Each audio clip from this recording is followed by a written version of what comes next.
Okay.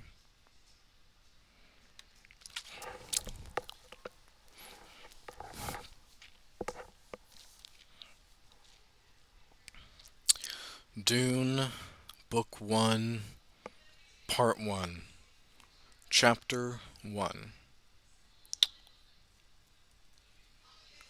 Dune World is like the Empire and life itself.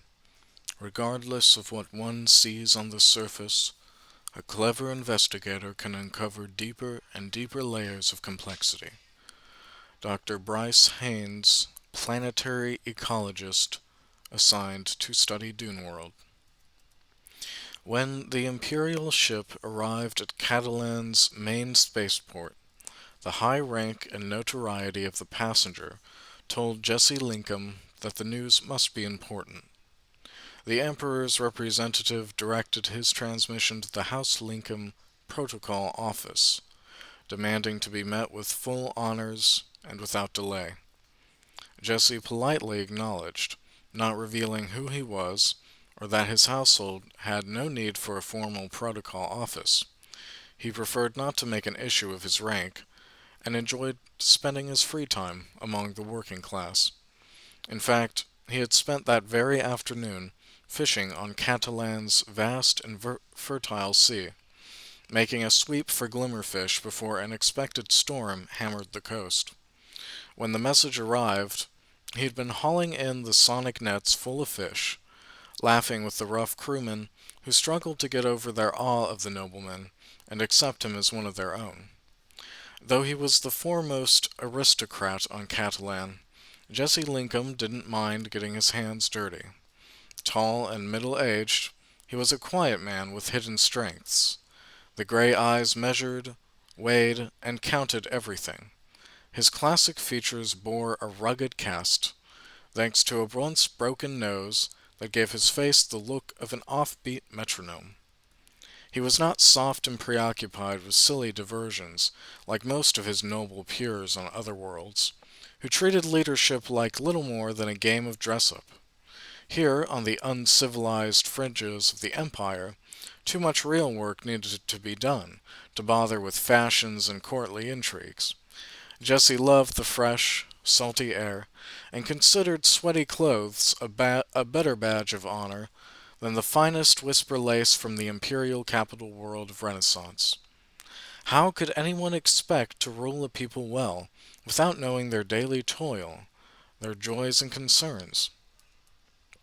However, because of his high station, Jesse was required by law to be at the beck and call of the Grand Emperor's envoy. Returning to his mansion, the Catalan nobleman changed his clothes and scrubbed the fish smell from his hands, while a doting servant spread a perfumed ointment on his chapped knuckles. As a last touch, Jesse pinned badges of office onto his own surcoat. He had no time for further grooming. Councillor Bowers would have to accept him as he was. Out in front, he joined a hastily organized ground car entourage, already waiting to depart for the spaceport. "I hope this is important," Jesse muttered to his security chief. "Important to you, or to the Grand Emperor?" Esmore Tuick sat beside him in the lead vehicle as the motorcade moved with stately haste toward the landed ship. "How often does Emperor Wuda take notice of our little Catalan?" Since they were in private, Jesse allowed the old veteran to use familiar speech with him. The question was a fair one, and Jesse hoped it would be answered soon enough. Banners fluttering, the ground cars approached the gaudy imperial ship. The vessel's ramp was already extended, but no one had emerged, as if waiting for an official reception. Jesse stepped out of the lead car. In the breeze, his dark hair whipped about like loose strands of sea kelp. He straightened his formal jacket and waited while the honor guard scrambled into position. No doubt, the impromptu procession would only foster the impression of Catalan being a rude backwater world. On other worlds, noblemen drilled their soldiers in relentless parades and exhibitions. In stark contrast, Though Jesse's volunteers would fight fiercely to defend their homes, they had little interest in twirling batons or marching in lockstep. On the Imperial spacecraft's ramp, Counselor Ula Bowers stepped out. His nose twitched as he sniffed the ocean mist air, and his forehead wrinkled. The Grand Emperor's representative, a prissy and ferret-like man with a demeanor of foppish incompetence, wore a voluminous, high-collared robe and dandy ornamentation that made his head seem too small. Jesse knew not to underestimate this man, however. The counselor's overemphasis on fashion and trappings might be a mere disguise. Bowers was rumored to be a swift and highly effective assassin. The fact that he had come here did not bode well. With a flick of his fingers to one eyebrow, the traditional sign of allegiance to the Emperor, Jesse said, "Counselor Bowers, I welcome you to my humble Catalan. Won't you come and join us?" The Imperial advisor descended halfway down the ramp with a smooth gait, as if his feet were on wheels. Bowers' piercing eyes swept the docks, the fishing boats, the weather-hardened shacks, the warehouses, and shops that ring the harbor. He soaked up droplets of information like a dry sponge. Yes, humble indeed, nobleman Lincoln." The local guardsman stiffened. Hearing an impolite grumble and a sharp, whispered rebuke from General Tuick, Jesse merely smiled. "We will gladly provide you with our most comfortable rooms, Counselor, and an invitation to this evening's banquet. My concubine is as skilled as managing our household kitchens as she is at organizing my business affairs." "I have my own chef aboard this diplomatic craft." Bowers removed an ornately inlaid metal cylinder from one of his billowing sleeves and extended the message stat like a scepter toward Jesse. "As for this evening, you would be better advised to spend your time packing. I return to a Renaissance in the morning, and the Grand Emperor wishes you to accompany me. All the details are contained in this dispatch." Feeling an icy dread, Jesse accepted the cylinder. Bowing slightly, he forced himself to say, "Thank you, Counselor. I will study it carefully. Be here at dawn, noblemen." Turning with a swirl of his robes, Bowers marched back up the ramp. The dignitary had not even set foot on Catalan, as if afraid it might soil his shoes. A cold rain stretched into the darkest hours of the night, while clouds masked the canvas of stars. Standing on an open balcony above the sea, Jesse watched raindrops sizzling against the electrostatic weather screen around him. Each sparkle was like a variable star, forming transient constellations just above his head. For most of an hour, he had been brooding. He picked up the message stat from where it rested on the balcony rail. When he pulled on each end of the cylinder, mirrors and lenses popped up, and words spooled out in Grand Emperor Wuda's voice. "His Imperial Majesty requests the immediate presence of nobleman Jesse Lincoln in the Central Palace to hear our decision in the matter of the spice production dispute over Dune World and the Arrakis system. As the complainant, and as a duly elected representative of the Nobles' Council, you are hereby notified that the defendant, nobleman Hoskanar, has offered a compromise. If you refuse to appear, we shall dismiss your action, and no further arguments will be heard." Jesse snapped the cylinder shut before the Grand Emperor's voice could reel off his tedious vocal signature, which included the customary list of titles and responsibilities. Dorothy Mapes, his beloved concubine and business manager, came up behind him and touched his arm. After serving 11 years at Jesse's side, she knew how to interpret his moods.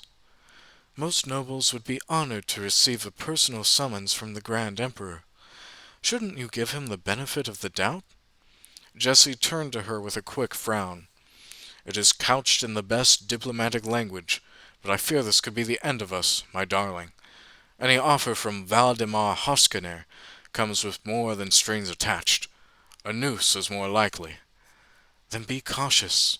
Nevertheless, you know you have to deal with Valdemar. You've been drawn into this dispute, and the other nobles are counting on you." He gave her a wan, loving smile.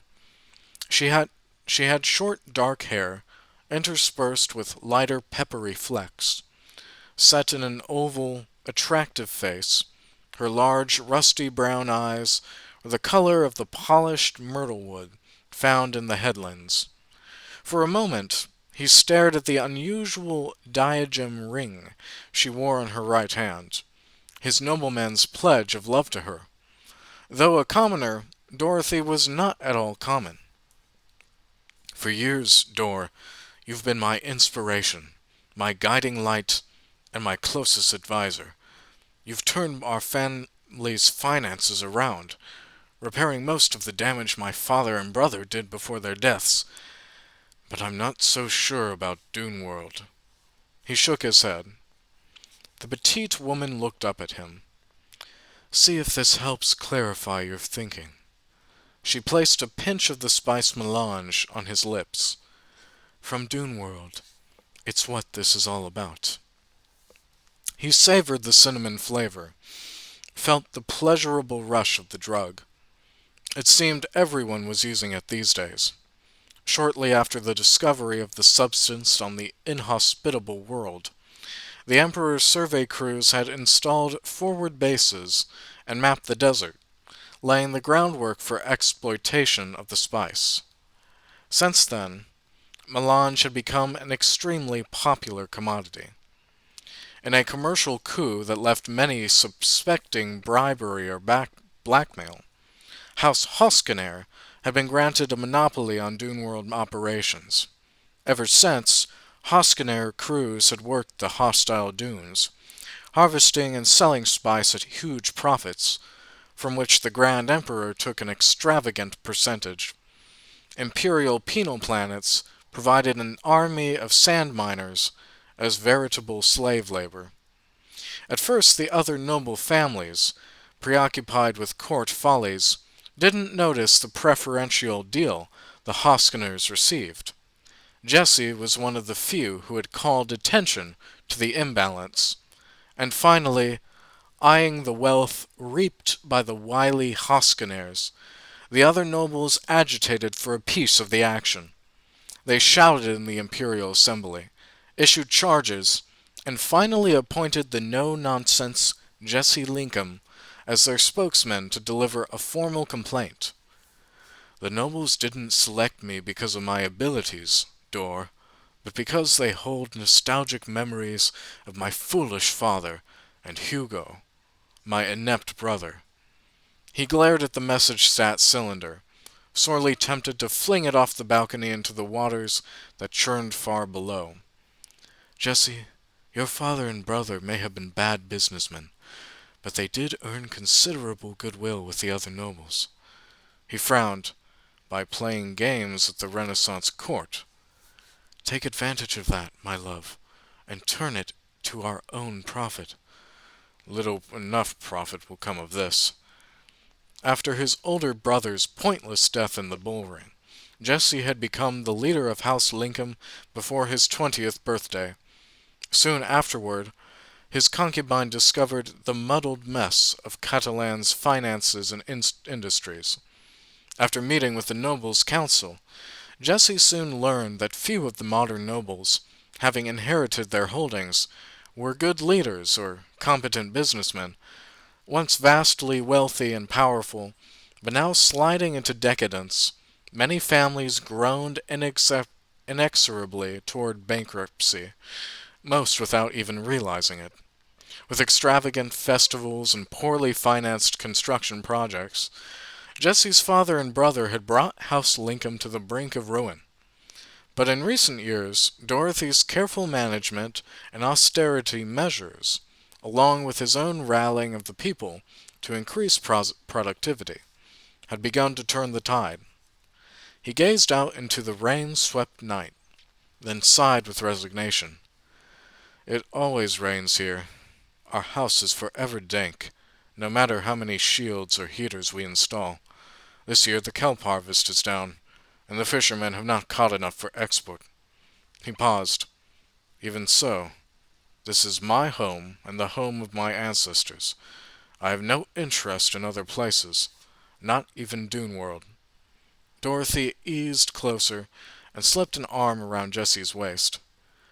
I wish you could take Bari along. Every noble son should see Renaissance at least once. Not this time. Too dangerous. Jesse adored their 8-year-old boy, proud of the way Bari had matured under the careful tutelage of his mother, as well as the old household doctor, Cullington Yue. Bari was learning to be a good businessman and a good leader, too, traits that would serve him well in these days of fading imperial grandeur. Everything Jesse did was for the future, for Bari and the advancement of House Lincoln. Even his love for his concubine had to be second to that. I'll make this trip, Dor, Jesse said, but I don't have a good feeling about it.